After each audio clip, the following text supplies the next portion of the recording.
They called him the last standing warrior of a wounded continent, the only man brave enough to say no to France, no to the West, no to the chains that had gripped Africa for centuries. They said he was Thomas Sankara reborn, but stronger, younger, louder. And digital. But what if? I told you that what you're watching, what you're celebrating, what you're believing was never real. What if? I told you that you've been lied to, not by a government, not by the media, not even by a dictator, but by a machine, a system, an algorithm that decided what should be loved and what should be followed. What if the revolutionary leader you admire wasn't created in a battlefield or a secret meeting, but inside a laptop in a studio, somewhere between Lagos and Paris, between TikTok and Telegram, between dreams and deception? It didn't start with a gunshot or a rally. It started with a YouTube video, crisp, bold, heroic music in the background. A man in uniform walking through a crowd, fist raised, lips sealed but eyes burning with resistance. The video claimed he walked alone into a French base and told the commander to leave. It never happened, but that didn't matter. The video got 1 million views in 3 hours. It was shared on WhatsApp groups across Ghana. It was posted by influencers in Nigeria. It was translated into Somali and Swahili, and even picked up by small Facebook pages in Chicago and London. It didn't need to be true. It just needed to be viral, and viral, it went the world. Didn't ask questions because questions don't trend, but emotions do. And this story was pure fire, raw rebellion, and rage served in HD soon. The memes followed images of him beside Nelson Mandela on one side and Sankara on the other, posters of him punching Macron, fan edits of him walking beside Tupac and Malcolm X, quotes. He never said captions. He never approved. AI-generated videos made it look like he was giving speeches to African Union councils, giving fiery interviews in English and French, all fake, all stitched together by software. But no one cared. The illusion was sweeter than the truth. He was no longer just a man. He was becoming a myth. And myths don't bleed, do they? Myths don't arrest. Journalists' myths don't fail. To stop terrorists, myths don't crush protests or cut internet to silence opposition. But the real Ibrahim Traoré was doing all of this as the digital version of him soared like an eagle. The real version was struggling to hold a broken nation together. The real Burkina Faso was bleeding with over 40% of its land under jihadist control. Thousands of civilians displaced and children growing up between hunger and gunfire. But no one talked about that because the algorithm didn't allow it. Sadness doesn't get likes, silence doesn't go viral. Behind the scenes, there were networks, not political networks, but content networks, AI content farms operating out of North Africa and West Asia using deepfake software, voice synthesizers, and viral strategy to flood YouTube and Facebook with carefully constructed hero worship. It wasn't a mistake. It was a military-grade campaign, weaponized storytelling, a rebellion born not in the streets, but in the servers. Every day new content.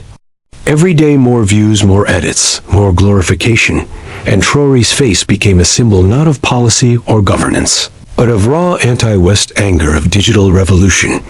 He became an idea too big to fail and too fake to challenge what no one wanted to say out loud was that Burkina Faso had become a testing lab, not for democracy, not for Pan-African unity, but for disinformation, for algorithmic domination. A place where the truth was buried under wave after wave of controlled narratives driven by influencers who were paid not by the state, but by shadows from Moscow to Dubai. They didn't need facts. They needed feelings. They didn't need reporting. They needed rage. Traoré didn't need to win wars. He needed to trend, and trend he did. Louder than any African leader in decades, he became the face of the resistance, the voice of the voiceless, the digital sword against neo-colonialism. And yet, when a journalist from a local paper asked about corruption inside the military, he was jailed. When a woman protested in Ouagadougou, asking where her missing son was, she was silenced. When a teacher refused to replace French textbooks with Russian ones, he disappeared. But none of this ever made it to the screen.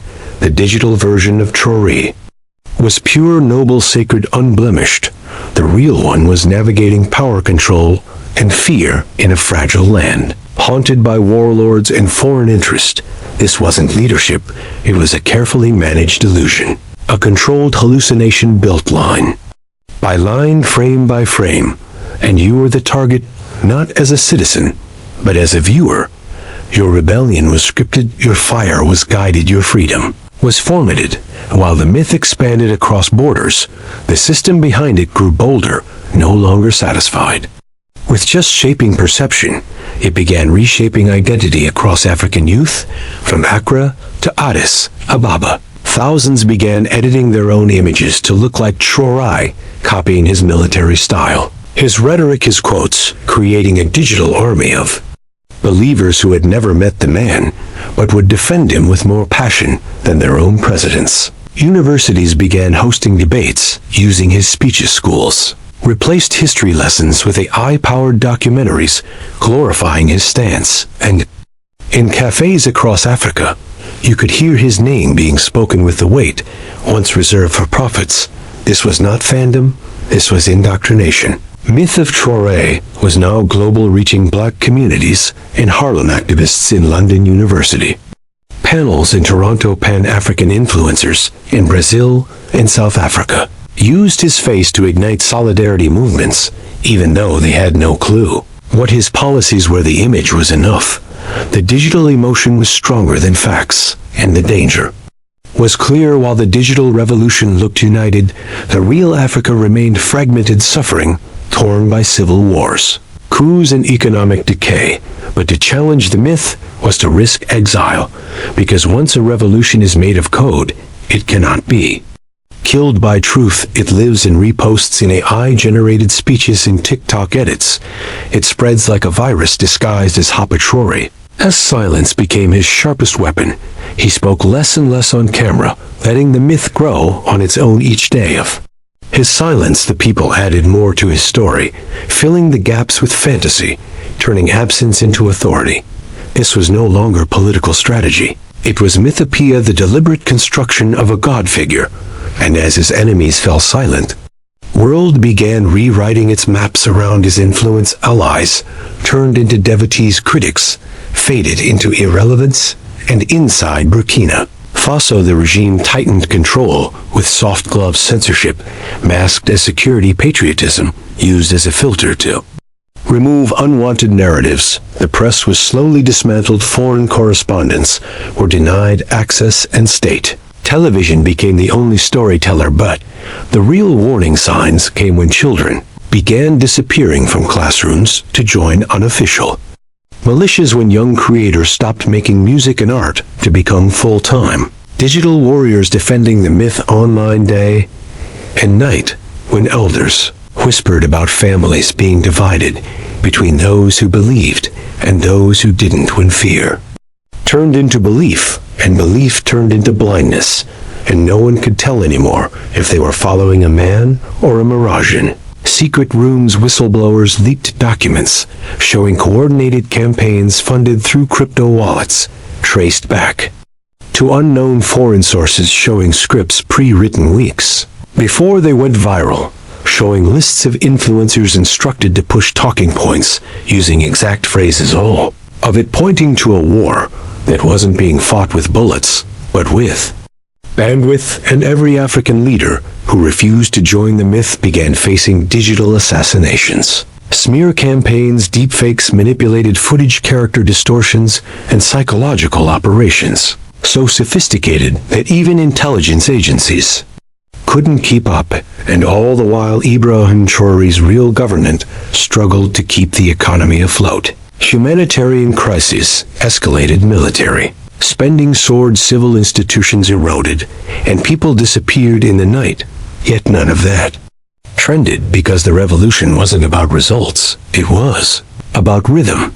The rhythm of reposts, the rhythm of a perfectly edited montage, the rhythm of a lie so beautiful it became sacred.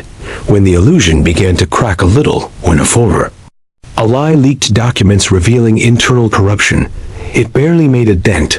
The believers were too far gone, their faith immune to facts. They said it was Western propaganda. They said it was jealousy. They said it was a colonial conspiracy. The myth had become armor impenetrable, immune to dissent, protected not by soldiers, but by digital followers across continents. And by then it didn't matter if the man was real or not. What mattered was that the movement needed a face, and the face had become untouchable.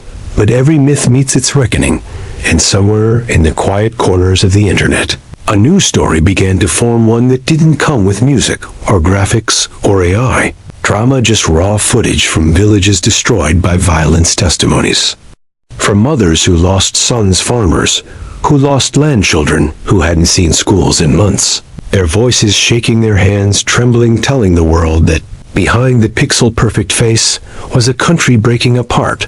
And that's when the truth began knocking. Not loud, not viral, not popular, but steady, persistent, unfiltered, and unafraid, because even the strongest algorithm can't bury pain forever. And so the final question remains not who is Ibrahim Traoré, but who are we to believe? What do we sacrifice for the illusion of victory? And at what cost does the digital rebellion come? When the screens go dark and the edits end, and only the people remain, what will they say? Did we follow a revolution or just a reflection? Was it leadership or was it a lie coded into our emotions?